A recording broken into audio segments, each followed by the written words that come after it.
क्या कभी सोचा है कि हमारे समय की सबसे बड़ी फाइनेंशियल तबाही आखिर शुरू कैसे हुई? एक ऐसा भूचाल जिसने दुनिया भर की अर्थव्यवस्थाओं को हिलाकर रख दिया। चलिए, आज 2008 के उसी वित्तीय संकट की कहानी को परत दर परत समझते हैं। इस संकट की गहराई का अंदाजा लगाना है ना, तो बस एक नाम याद रखिए, लेमन ब्रदर्स। ये अमेरिकी इतिहास की सबसे बड़ी बैंकरप्सी थी। एक ऐसी घटना जिसने एक ग्लोबल फाइनेंशियल सुनामी को जन्म दिया, जिसकी लहरें आज भी महसूस की जाती हैं। तो चलिए सीधे चलते हैं संकट के उस एपिसेंटर में। सितंबर 2008, वो महीना जब पूरी फाइनेंशियल दुनिया ने अपनी सांसें रोक ली थीं, ये देखने के लिए कि आगे क्या होने वाला है। और बस यहीं से सब कुछ ढहना शुरू हो गया। सोचिए, 15 सितंबर का दिन था। लेमन ब्रदर्स, एक ऐसा नाम जो 158 सालों से वॉल स्ट्रीट का पिलर माना जाता था, वो दिवालिया हो गया। और जैसे ये खबर आई, पूरी दुनिया के फाइनेंशियल सिस्टम में मतलब एक दहशत सी फैल गई। ये शब्द किसी और के नहीं, बल्कि अमेरिकी सेंट्रल बैंक के हेड के थे। ये एक सीधी चेतावनी थी। इसका सीधा मतलब था कि दुनिया की सबसे बड़ी इकोनॉमी बस गिरने ही वाली थी। कोई बड़ा चढ़ाकर कही गई बात नहीं थी, ये एक कड़वी सच्चाई थी। तो सवाल ये उठता है कि आखिर दुनिया का फाइनेंशियल सिस्टम इस खतरनाक मोड़ पर पहुंचा कैसे? इस तबाही की रेसिपी में क्या क्या मिलाया गया था? चलिए थोड़ा टाइम में पीछे चलते हैं और इसकी असली वजह को खोद कर निकालते हैं। देखिए, इस पूरे संकट की जड़ थी अमेरिकी हाउसिंग मार्केट में बना एक बहुत बड़ा अनकंट्रोल्ड बबल। बिल्कुल एक गुब्बारे की तरह जिसमें हद से ज्यादा हवा भर दी गई हो। 1998 से 2006 के बीच सिर्फ 8 सालों में घरों की कीमतें 124% बढ़ गईं। ये उछाल असली डिमांड पर नहीं, बल्कि सिर्फ अटकलों और आसानी से मिलने वाले कर्ज पर टिका। अब इस गुब्बारे में हवा भर कौन रहा था? वो थे सब प्राइम मॉर्टगेज। ये वो रिस्की लोन्स थे जो उन लोगों को दिए जा रहे थे जिनकी लोन चुकाने की कैपेसिटी पर सवालिया निशान था।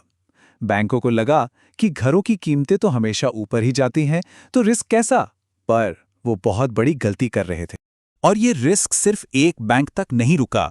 बैंकों ने क्या किया? उन्होंने ऐसे हजारों रिस्की लोन्स को एक साथ पैक किया और उससे एक नया बहुत कॉम्प्लेक्स फाइनेंशियल प्रोडक्ट बना दिया। नाम था मॉर्टगेज बैक्ड सिक्योरिटी या MBS, और इसे दुनिया भर के इन्वेस्टर्स को बेच दिया गया।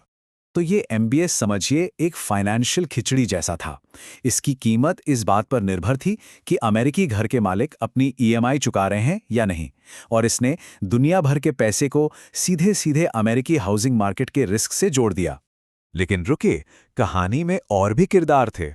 एक तरफ तो नियमों में इतनी ढील दे दी गई कि बैंकों को मतलब ज्यादा से ज्यादा रिस्क लेने की खुली छूट मिल गई। ऊपर से ब्याज दरें इतनी कम थीं कि लोन लेना बच्चों का खेल बन गया था।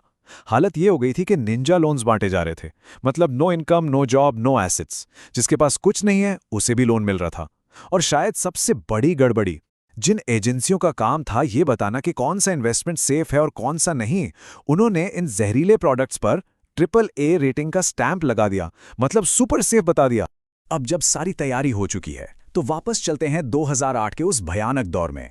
जैसे ही हाउसिंग का वो गुब्बारा फटा, एक के बाद एक फाइनेंशियल इंस्टीट्यूशंस ताश के पत्तों की तरह ढहने लगे। जरा सोचिए, सिर्फ एक महीने के अंदर अमेरिका के कुछ सबसे बड़े फाइनेंशियल नाम या तो तबाह हो गए या फिर सरकार को उन्हें बचाने के लिए अरबों डॉलर लगाने पड़े।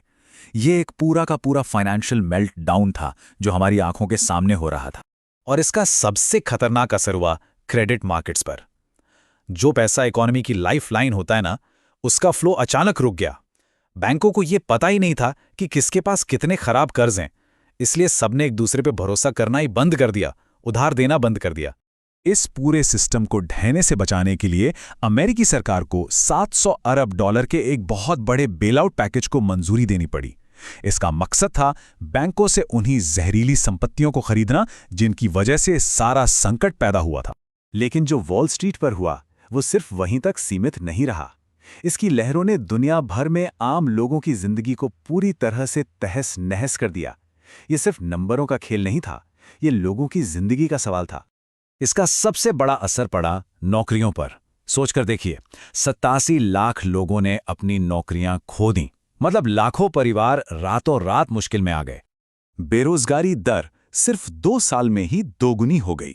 2007 में जो 5% थी, वो अक्टूबर 2009 तक 10% के दर्दनाक लेवल पर पहुंच गई। ये एक गहरी और लंबी मंदी का साफ साफ इशारा था। लोगों की जिंदगी भर की बचत, उनके घरों की कीमत, उनके रिटायरमेंट के पैसे सब हवा में उड़ गए। एक अनुमान के मुताबिक अमेरिकी परिवारों ने 11 ट्रिलियन डॉलर की संपत्ति खो दी। जी हां, 11 ट्रिलियन।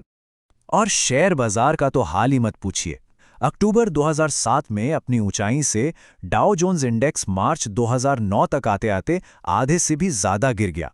इसने इन्वेस्टर्स के भरोसे को पूरी तरह से चकनाचूर कर दिया। खैर, इस तबाही के बाद भविष्य में ऐसा कुछ दोबारा न हो, इसके लिए डॉड फ्रैंक एक्ट पास किया गया। इसने बैंकों पर सख्त नियम कानून लगाए और कंज्यूमर्स को बचाने के लिए नए उपाय किए। 2008 के संकट से हमने कई सबक सीखे, लेकिन एक सवाल आज भी बना हुआ है।